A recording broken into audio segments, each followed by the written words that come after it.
ન્યૂઝમાં આપનું સ્વાગત છે। ગુજરાતના રાજ્ય કક્ષાનો ધ્વજવંદન કાર્યક્રમ ખેડા જિલ્લાના નડિયાદ એસઆરપી ગ્રાઉન્ડમાં યોજાયો। આજે ભારતના 78મા સ્વાતંત્ર્ય પર્વ નિમિત્તે ગુજરાતના મુખ્યપ્રધાન ભૂપેન્દ્ર પટેલે પણ તિરંગો લહેરાવ્યો હતો। ગુજરાતનો રાજ્ય કક્ષાનો ધ્વજવંદન કાર્યક્રમ ખેડા જિલ્લાના નડિયાદ એસઆરપી ગ્રાઉન્ડમાં યોજાયો હતો।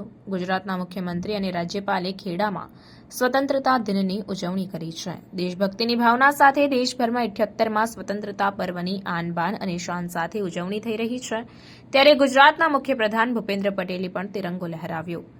ગુજરાતનો રાજ્ય કક્ષાનો ધ્વજવંદન કાર્યક્રમ ખેડા જિલ્લાના નડિયાદ એસઆરપી ગ્રાઉન્ડમાં યોજાયો હતો। ગુજરાતના મુખ્યમંત્રી અને રાજ્યપાલે ખેડામાં સ્વતંત્રતા દિનની ઉજવણી કરી હતી, જ્યાં મોટી સંખ્યામાં લોકો જોડાયા હતા। ભૂપેન્દ્ર પટેલ ગઈકાલે જ નડિયાદ પહોંચી ગયા હતા। તેમણે પૂર્વ કેન્દ્રીય મંત્રી દિનશા પટેલ સાથે હિન્દુ અનાથ આશ્રમની પણ મુલાકાત લીધી હતી। આ સાથે જ મુખ્યમંત્રી ભૂપેન્દ્ર પટેલે હિન્દુ અનાથ આશ્રમમાં આવેલ મ્યુઝિયમની પણ મુલાકાત લીધી। ઉપરાંત સરદાર પટેલ અને ગાંધીજીના ખેડા સત્યાગ્રહના દિવસોને યાદ કર્યા હતા। પટેલની જન્મભૂમિ પર 78મા સ્વાતંત્ર્ય પર્વની રાજ્ય કક્ષાની ઉજવણીનું સૌભાગ્ય આપણને મળ્યું છે। આ ખમરીવંતી ખેડાની ધરતી પરથી સૌ નાગરિક ભાઈઓ બહેનો વડીલો સૌને સ્વતંત્રતા પર્વની ખૂબ ખૂબ શુભેચ્છાઓ પાઠવું છું। આઝાદીના 7.5 દાયકા પૂરા કરીને આપણો ગૌરવવંતો દેશ સ્વતંત્રતાની શતાબ્દી તરફ આગેકૂચ કરી રહ્યો છે। જેમના ત્યાગ, તપસ્યા, બલિદાન અને સમર્પણને કારણે આપણને આ આઝાદી મળી છે, તેવા નામી અનામી અનેક વીર શહીદો સ્વતંત્ર સેનાનીઓને નતમસ્તક વંદન કરવાનો પણ આજનો આ અવસર છે। ભારતને સ્વરાજ મળ્યું 1947માં, પરંતુ સ્વરાજ મેળવવા માટેની જંગની ઐતિહાસિક તારીખ તો 1857થી 1947 સુધીની લાંબી સંઘર્ષ યાત્રા રહી છે। ભારત માતાને અંગ્રેજોના શાસનથી મુક્ત કરીને સ્વરાજ મેળવવાની તીવ્ર ઝંખના તે વખતે દેશવાસીઓમાં જાગી હતી। જનશક્તિના જુવાળને માં ભારતીની આઝાદી માટે પ્રેરિત કરવાનું ઐતિહાસિક કામ ગુજરાતની ધરતીના જ બે પુત્રો મહાત્મા ગાંધી અને સરદાર પટેલ સાહેબની આગેવાનીમાં થયું હતું। દેશ આઝાદ થયો, પણ અનેક નાના મોટા રજવાડાઓ ત્યારે અસ્તિત્વમાં હતા। લોહ પુરુષ સરદાર સાહેબે એક અને અખંડ ભારતના નિર્માણ માટે 562 રજવાડાઓનું વિલીનીકરણ કરી કુનેહપૂર્વક કરીને એક ભારત બનાવ્યું છે। ગુજરાતની ધરતીના જ બે પનોતા પુત્ર આદરણીય વડાપ્રધાન શ્રી નરેન્દ્રભાઈ મોદી અને ગૃહમંત્રી શ્રી અમિતભાઈ શાહે હવે સ્વરાજ્યની યાત્રાને સુરાજ્યમાં પલટાવી છે। એક ભારત શ્રેષ્ઠ ભારત બનાવ્યું છે।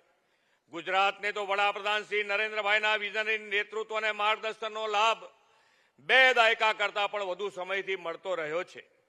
સાથીઓ, તેમના દિશા દર્શનમાં ગુજરાત આજે દેશમાં વિકાસના રોલ મોડલ સ્ટેટ તરીકે ખ્યાતિ પામ્યું છે। આજે હરેક ગુજરાતી ગર્વ સાથે મારું ગુજરાત શ્રેષ્ઠ ગુજરાત કહે છે। તેના પાયામાં આદરણીય શ્રી નરેન્દ્રભાઈએ 2 દાયકામાં સર્વગ્રાહી વિકાસની બુનિયાદીનું જે જનસહયોગથી સિંચન કર્યું છે તે છે સૌના સાથ સૌના વિકાસનો જે મંત્ર ગુજરાતમાંથી આપેલો તે દેશમાં વ્યાપી ગયો છે। 140 કરોડ ભારતવાસીઓએ વિકાસની અવિરત ગતિને વધાવી છે। આદરણીય શ્રી નરેન્દ્રભાઈને સતત ત્રીજી વાર દેશનું સુકાન સોંપ્યું છે। ભારત વિશ્વમાં 11મા સ્થાનેથી 5મા ક્રમની મોટી અર્થવ્યવસ્થા સુધી તેમના નેતૃત્વમાં પહોંચ્યું। હવે તેને 3જા સ્થાને પહોંચાડવાનો આપણો નરેન્દ્રભાઈનો સંકલ્પ છે। વડાપ્રધાનશ્રીએ દેશની આઝાદીની શતાબ્દી આપણે 2047માં મનાવીએ ત્યાં સુધીમાં ભારતને વિકસિત રાષ્ટ્ર બનાવવાનું લક્ષ્ય આપ્યું છે।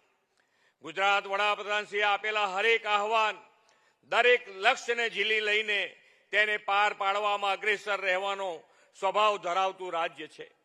પર્યાવરણની જાળવણી અને ધરતીનું ગ્રીન કવર વધારવા એક પેડ માં કે નામના વડાપ્રધાનશ્રીના આહવાનમાં ગુજરાતે 7.25 કરોડ વૃક્ષ વાવીને દેશમાં 2જા ક્રમ મેળવ્યો છે। 78મા સ્વાતંત્ર્ય આ પર્વે દેશવાસીઓમાં આપણા રાષ્ટ્રધ્વજ પ્રત્યેનું સન્માન ઉજાગર કરવાના હર ઘર તિરંગા અભિયાનમાં પણ ગુજરાત ઉમંગભેર જોડાયું છે. આઝાદીના અમૃત મહોત્સવમાં ગામે ગામ અમૃત સરોવર ઊભા કરવાના હોય કે મારી માટી મારો દેશનો સંકલ્પ હોય, ગુજરાતે હંમેશા અગ્રેસર રહેવાની પરંપરા જાળવી રાખી છે. વિકસિત ભારતના વડાપ્રધાનશ્રીના સંકલ્પને સાકાર કરવામાં પણ ગુજરાત આગેવાની લેવા પ્રતિબદ્ધ છે.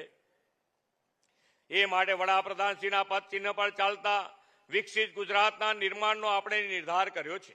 વિકસિત ભારત માટે વિકસિત ગુજરાતનું આ લક્ષ્ય પાર પાડવા આપણે એક સુદૃઢ રોડ મેપ તૈયાર કર્યો છે. 2047 સુધીમાં ગુજરાતના વિકાસનું દિશા દર્શન કરાવતો આ વિઝનરી ડોક્યુમેન્ટ અર્નિંગ વેલ લિવિંગ વેલના મુખ્ય આધાર પર તૈયાર કર્યો છે. અર્નિંગ વેલ વિઝન અંતર્ગત રાજ્યના કૃષિ, ઉદ્યોગ, સેવા સહિતના ક્ષેત્રોમાં વિકાસ તમામ નાગરિકોના આર્થિક પ્રગતિનો ધ્યેય રાખ્યો છે. આ માટે રાજ્યમાં હજુ વધારે નવા ધંધા રોજગારીની તકો વિકસે તે માટે ભવિષ્યલક્ષી આયોજનો પણ અત્યારથી જ કરી રહ્યા છીએ. આદિકાળથી ગુજરાત વેપાર વાણિજ્યનું કેન્દ્ર રહ્યું છે. ગુજરાત આજે સમયના અનુરૂપ ઉદ્યોગ ધંધાના વિકાસથી આ ઓળખને વૈશ્વિક ઓળખ બનાવવામાં પણ સફળ રહ્યું છે. ઉદ્યોગના વિકાસની ઇકોસિસ્ટમ સુદૃઢ કરવામાં વડાપ્રધાન શ્રી નરેન્દ્રભાઈ મોદીએ 2003માં શરૂ કરાવેલી વાઇબ્રન્ટ સમિટ પણ મહત્વની બની છે. ગુજરાતે આ વર્ષે ગેટવે ટુ ધ ફ્યુચરની થીમ સાથે વાઇબ્રન્ટ ગુજરાત ગ્લોબલ સમિટની 10મી કડીનું સફળ આયોજન કર્યું હતું.